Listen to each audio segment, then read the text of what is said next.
పాకిస్తాన్ ఇక ప్రపంచ పటంలో కనిపించొద్దు. ఆ దేశాన్ని తుడిచిపెట్టేయాలి, నామరూపాలు లేకుండా చెయ్యాలి. ఆ దేశం ఇక కొనసాగరాదు.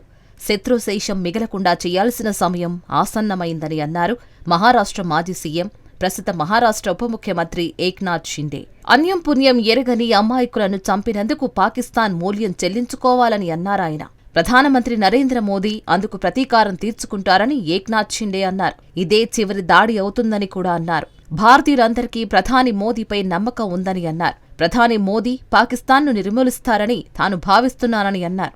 పహల్గాంలో ఉగ్రవాదులు 26 మందిని కాల్చి చంపి ఇండియాను కెలికారు. పహల్గాం మారణ హోమంతో భారతీయుల హృదయాలు మండిపోయాయి. దేశమంతా భావోద్వేగానికి గురైంది.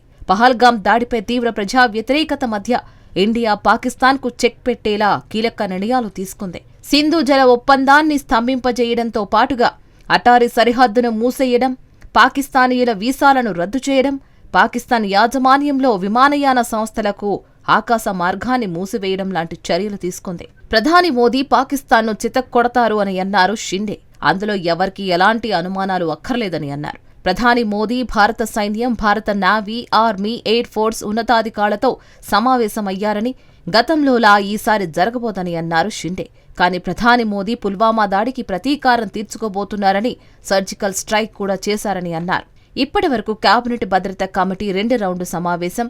ప్రధాని మోదీ, రక్షణ మంత్రి రాజ్నాథ్ సింగ్, జాతీయ భద్రతా సలహాదారు అజిత్ ధోవల్, రక్షణ సిబ్బంది చీఫ్ జనరల్ అనిల్ చౌహాన్ మధ్య జరిగిన కీలకమైన సమావేశం తర్వాత సైనిక చర్యలపై అంచనాలు అంతకంతకు పెరిగాయి. సమావేశం తర్వాత ఏప్రిల్ 22 దాడికి నిర్ణయాత్మకంగా స్పందించడానికి ప్రధాని మోదీ సాయుధ దళాలకు అధికారమిచ్చారు.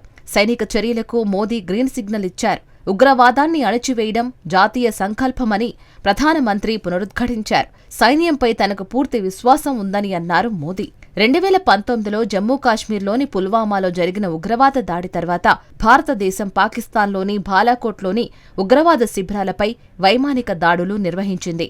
సెప్టెంబర్ 2016లో ఉరిపై దాడి జరిగి 10 రోజుల తర్వాత నియంత్రణ రేఖ వెంబడి ఉన్న ఉగ్రవాద శిబిరాలపై భారతదేశం సర్జికల్ స్ట్రైక్లు నిర్వహించింది. ఈసారి పహల్గాం దాడి తర్వాత భారతదేశానికి చాలా దేశాల నుంచి గట్టి మద్దతు లభించింది. అమాయక పర్యాటకుల ఊచకోతను 60కి పైగా దేశాలు ఖండించాయి. ఉగ్రవాదాన్ని తుడిచిపెట్టాల్సిన అవసరాన్ని నొక్కి చెప్పాయి. అమెరికా రక్షణ కార్యదర్శి పీట్ కేంద్ర రక్షణ మంత్రి రాజ్నాథ్ సింగ్తో మాట్లాడుతూ ఏ నిర్ణయం తీసుకున్నా తాము సమర్థిస్తామని అన్నారు. ఉగ్రవాదంపై పోరాటంలో అమెరికా ఇండియాకు పూర్తి మద్దతు ఇస్తోందని అన్నారు. ఇండియా తనను తాను రక్షించుకునే హక్కు ఉందని అమెరికా తేల్చి చెప్పింది.